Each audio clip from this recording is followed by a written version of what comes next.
Yang kedua adalah manusia yang diciptakan Allah untuk bermaksiat kepada Allah di dunia ini, sementara nanti dia di akhirat Allah tentukan dia juga sebagai penghuni surga. Adapun golongan yang ketiga yaitu manusia yang diciptakan Allah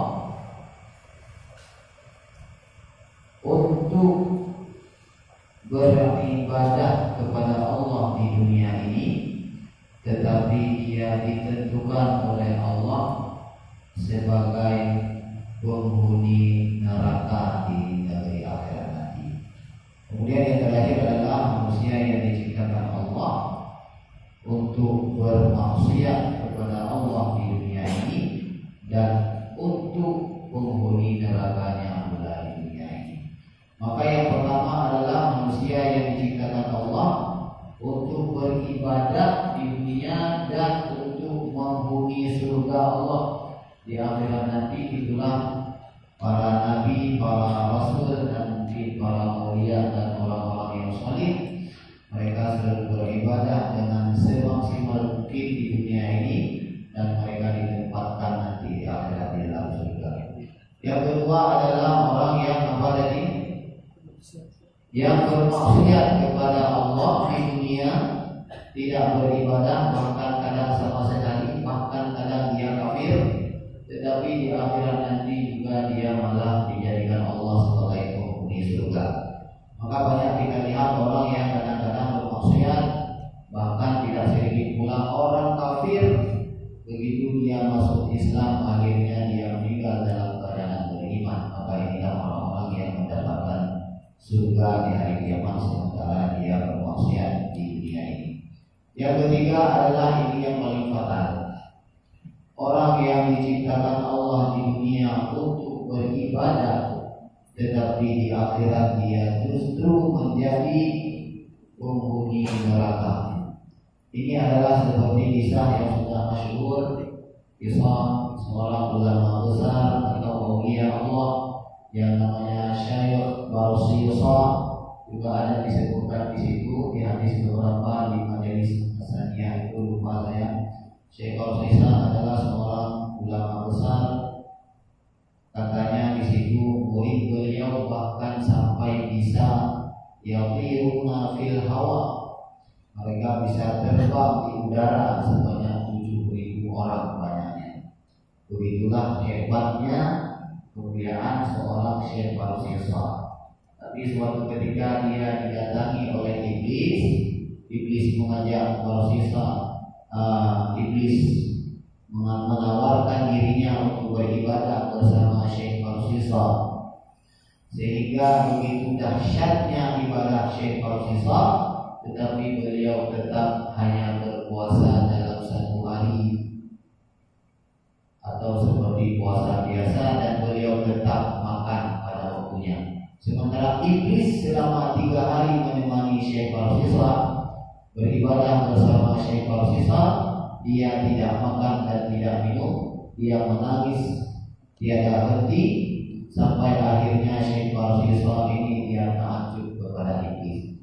Syekh Barsisa bertanya kepada iblis, wahai iblis, dia tidak tahu kalau yang datang itu adalah iblis. Iblis menjelma sebagai seorang wanita yang ingin bertobat. Maka Syekh Barsisa bertanya kepada iblis, si sosok tua ini, hai orang tua, kenapa engkau begitu dahsyatnya ibadah? Saya sudah puluhan tahun beribadah, berpuasa di siang hari, sujud di malam hari, tapi tidak lebih dahsyat dari ibadah Anda. Anda bisa tidak makan minum sampai 3 hari. Apa alasannya? Apa tips yang Anda dapat yang bisa saya dapatkan dari Anda supaya saya bisa beribadah seperti Anda? Maka apa jawab iblis?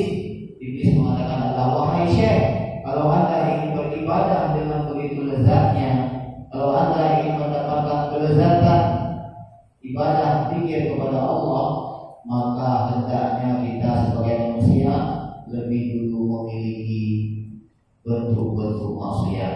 Kalau Anda ingin lazat dalam beribadah, lakukanlah satu maksiat saja. Kalau tidak banyak, satu saja juga cukup. Karena ketika kita sudah bermaksiat, maka kita Ketika kita telah merasa bersalah, maka kita akan lebih emosional, akan lebih tinggi ketika kita minta maaf. Misalkan orang yang tidak bersalah, apa urusannya kita minta maaf? Tapi ketika kita sudah bersalah, maka kita akan lebih menggebu, akan lebih menjiwai dalam beristighfar, dalam meminta ampun. Maka akhirnya apa yang diberikan ide dari iblis ini? Wahai Syekh, wahai pertama Syekh bisa bertanya kepada orang tua itu, wahai orang tua, kalau begitu apa solusinya supaya saya bisa melakukan satu maksiat saja? Maka akhirnya iblis menawarkan kepada Syekh bisa untuk berzina, tetapi ditolaknya karena dia khawatir orang banyak akan tahu. Kemudian ditawarkan bentuk maksiat yang kedua, yaitu berupa membunuh orang. Dia pun tidak mau karena khawatir itu bisa diketahui orang. Akhirnya yang ketiga solusinya adalah meminum khamar. Maka Syekh Fauzan pun berpikir, kalau hanya sekedar minum khamar, saya bisa meminumnya di tempat yang mana saya mau dan tidak ada orang yang dirugikan oleh khamar yang dia minum. Beda dengan membunuh orang, beda dengan berzina, maka akan ada orang lain yang dirugikan. Adapun dengan minum khamar, maka tidak ada pihak lain yang dirugikan dan itu lebih mudah untuk dia sembunyikan. Beginilah liciknya cara iblis dalam menyeret kita sebagai manusia kepada maksiat. Maka keluarlah Syekh Fauzan mendatangi seorang wanita sebagaimana dialamatkan oleh iblis. Wahai Syekh, datangilah seorang perempuan yang ada di sebuah pelosok. Di situ tidak ada yang tahu kalau Anda adalah orang yang soleh. Anda akan membeli khamar di sana. Maka dia pun datang, dia pun membeli khamar. Kemudian ternyata karena begitu penasarannya Syekh Fauzan terhadap khamar yang tidak pernah dia minum, akhirnya dia pun meminumnya di tempat tersebut. Ketika dia mabuk, maka terjadilah dia memperkosa wanita tersebut. Kemudian tiba-tiba seorang anak atau seorang laki-laki muncul melihat menyaksikan Syekh Fauzan memperkosa perempuan tersebut. Dibunuhlah anak kecil ini. Akhirnya dari satu maksiat yang dia rencanakan malah menjadi tiga-tiganya hasil bisa dia lakukan. Pertama dia minum khamar, kedua dia berzina, ketiga dia membunuh jiwa manusia. Maka itu dari satu sisi adalah bahayanya khamar. Maka disinilah akhirnya Syekh Fauzan dia diketahui orang banyak dan dia diarak oleh masyarakat setempat. Dia diikat, disalib di sebuah tiang salib, dia dirajam sampai mati, dibiarkan di bawah terik matahari. Ketika itulah dalam keadaan sekarang datang iblis kepada Syekh Fauzan. Wahai Syekh, tahukah kamu siapa aku sebenarnya? Akhirnya Syekh Fauzan pun baru dia menyadari kalau ternyata lelaki tua yang selama ini menemaninya beribadah adalah iblis laknatullah. Maka akhirnya dia pun sadar ternyata kaum iblis benar-benar sangat licik. Akhirnya iblis pun tertawa dan dia menawarkan satu tawaran. Wahai Syekh Fauzan, tidak malukah engkau